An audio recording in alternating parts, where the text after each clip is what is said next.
ओम शांति। आज सुनते हैं प्यारे बाबा की मुरली से 30 मई की मुरली से दिल में छपने वाली गहराई की बातें।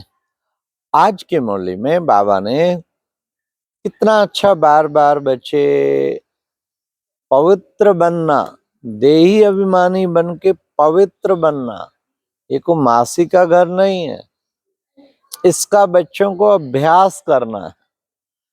पहले पहले तो पक्का निश्चय चाहिए। क्या बाप पढ़ाते हैं तब बाबा की याद पक्की हो। कहीं ना कहीं निश्चय की कमी। बच्चे देही अभिमानी बनना, इसमें मेहनत है।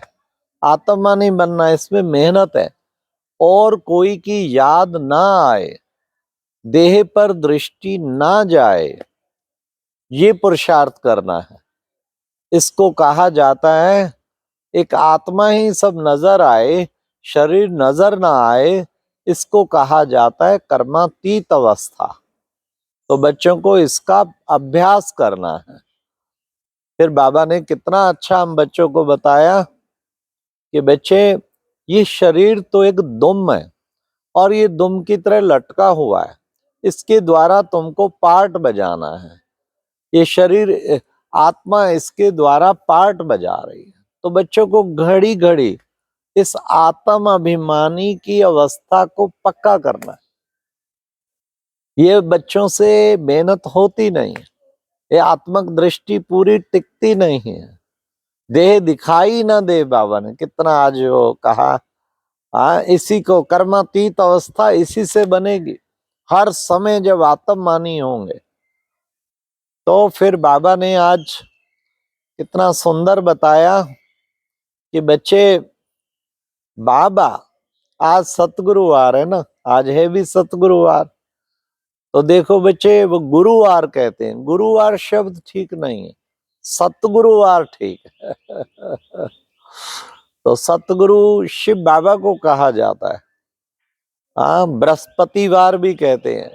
कभी बाबा अर्थ बताते, सारी सृष्टि रूपी वृक्ष का वो पति अर्थात वृक्ष का मालिक, इस वृक्ष के पत्ते पत्ते पत्ते 800 करोड़ पत्ते पत्ते रूपी आत्मा है, उनका बीज जो है वो शिव बाबा है।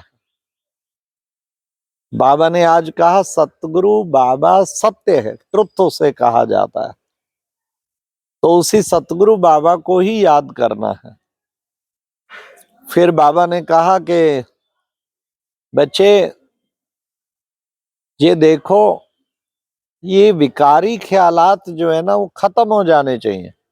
जितना बच्चे बाप को याद करेंगे ये विकारी ख्यालात खत्म हो जाएंगे। ये काम भी कोई कम नहीं है तो क्रोध भी कम नहीं है। इसलिए इन सब से अब तुमको ऊपर उठना है।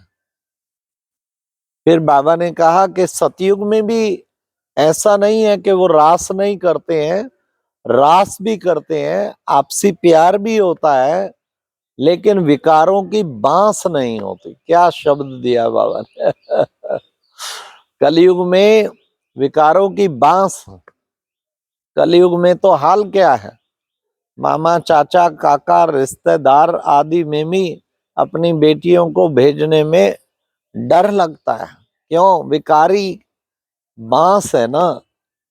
और सतयुग में जरा भी बांस, पता ही नहीं होता विकार होता क्या है।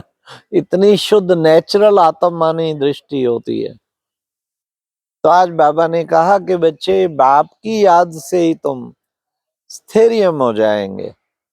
तुम्हें बस सब तरफ से बुद्धि योग हटाकर एक बाप को याद करना है। फिर बाबा ने कहा कि बच्चे देखो, बाबा तो तुम बच्चों को श्रीमत देते हैं, उस श्रीमत पर तुम बच्चों को चलना है।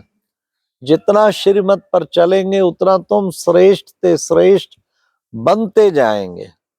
देखो, बाबा को कहा ही जाता है निराकार। फिर बाबा को निराकार के साथ साथ फिर कहते हैं ज्ञान का सागर। मैं ही ज्ञान का सागर हूं, आकर तुम्हें पढ़ाता हूं। ये तुम्हें पक्का पक्का निश्चय चाहिए कि भगवान बाप आके पढ़ा रहे हैं, इसका तुम्हें निश्चय और नशा चाहिए।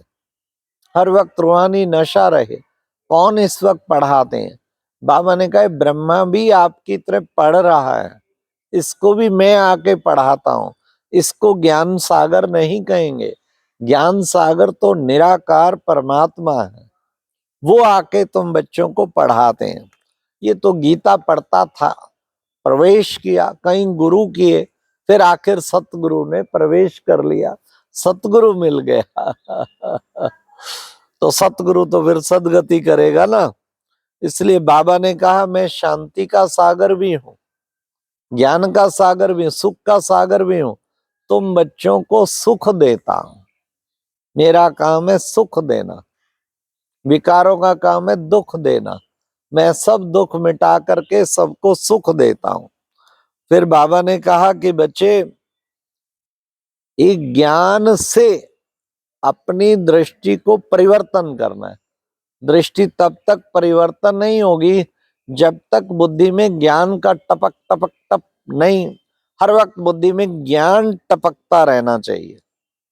तो बाबा ने कहा कि बच्चे, आत्ममानी बनने से ही विकारी ख्यालात समाप्त हो जाएंगे। फिर बाबा ने आज कहा निश्चय अगर नहीं है तो याद ठहर ना सके। आत्मा परमात्मा का निश्चय और भगवान पढ़ाते हैं, पक्का निश्चय होगा तभी बाबा की याद ठहरेगी, नहीं तो याद बाबा ने कहा ठहर ना सके। पूरा निश्चय नहीं है तो न पढ़ सकेंगे, न पढ़ा सकेंगे, न पवित्र बन सकेंगे, न बना सकेंगे। इसलिए बाबा ने कहा देखो, आधा कल्प के तुम पतित बने हुए एक जन्म के लिए 21 जन्मों के लिए पावन बनते। कितनी बड़ी ताकत है इस राजयोग में। आधा कल्प के पतित हम और एक जन्म में 21 जन्मों के लिए पावन बन जाते हैं। बाबा ने कहा सारी बात प्योरिटी की है, प्योरिटी पे ही शुरू से ही बहुत माथा मारना पड़ता है, शुरू से ही बहुत हंगामे हुए, परीक्षा हुए, क्योंकि पवित्रता सबसे मुख्य है। बाबा ने कहा देखो, पढ़ाई भी पढ़ते हैं ना, ब्रह्मचर्य में पढ़ते हैं, तो बाप भी पढ़ाते हैं सबको निर्विकारी बनाने के लिए। तो तुम बच्चों को पवित्र बनना है, निर्विकारी बनना है। बाबा ने कहा कितनी ऊंची पढ़ाई है, देखो कितनी मेहनत करते, सब कुछ करते, तो भी 8 पास विद ऑनर निकलते। बाकी तो निकलते ही नहीं। तो ये बाबा ने कहा बाप संपूर्ण ज्ञानी बना देते हैं तुम बच्चों को। इसलिए बच्चे, तुम्हारी लाइन क्लियर है, अपने से पूछो, लाइन क्लियर चाहिए, एक बाप के सिवाय और कुछ याद तो नहीं आता है, ये है सबसे बड़ी बात। ऐसी अवस्था बाबा ने कहा फिर पिछाड़ी में होगी। रूहानी ताकत तुम्हें मिलती है रूहानी बाप के द्वारा, ये ताकत मिल रही है। जितना बाप को याद करेंगे बाकी सब बातें ऑटोमेटिकली भूल जाएंगी। बाप का बड़ा फरमान है। कौन सा? आज बाबा ने बड़ा फरमान कहा है, अपने को आत्मा समझ बाप को याद करो, ये बाप का बड़ा फरमान है। याद के बल से ही तुम शांति पाते हो। फिर प्यारे बाबा ने एक दूसरे को, बाबा ने कहा कैसे मारते हैं देखो। हाँ, वो मरेंगे बाबा ने कहा दुख में, और तुम सुख में बड़े प्यार से शरीर छोड़ेंगे।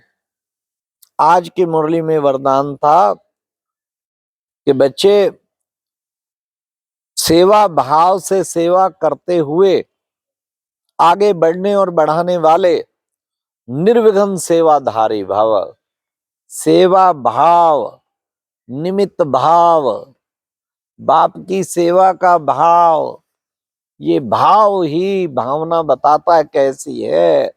हमें सेवा करनी है, सेवा भाव से सेवा करने वाले, निर्विघ्न सेवाधारी भाव, खुद भी बढ़ो औरों को भी बढ़ाओ। फिर बाबा ने कहा ज्ञानी तो आत्मा है जो महीन और आकर्षण करने वाले धागों से मुक्त है। ज्ञानी तो आत्मा है, वो है जो महीन और आकर्षण करने वाले धागों से मुक्त है। अच्छा जी, ये कितना सुंदर, ये महीन और आकर्षण करने वाले धागे जो है ना, ओहो, ज्ञान अगर तेज होगा किसी भी चक्कर में ना फंसेंगे बिल्कुल भी। कोई धागा आपको बांध नहीं सकता। ज्ञान की गहराई चाहिए और योग का सही क्लियर कनेक्शन चाहिए, फिर कोई धागा बांध नहीं सकता। अच्छा, ओम शांति। ये थी आज की मुरली से दिल में छपने वाली गहराई की बातें। ओम शांति।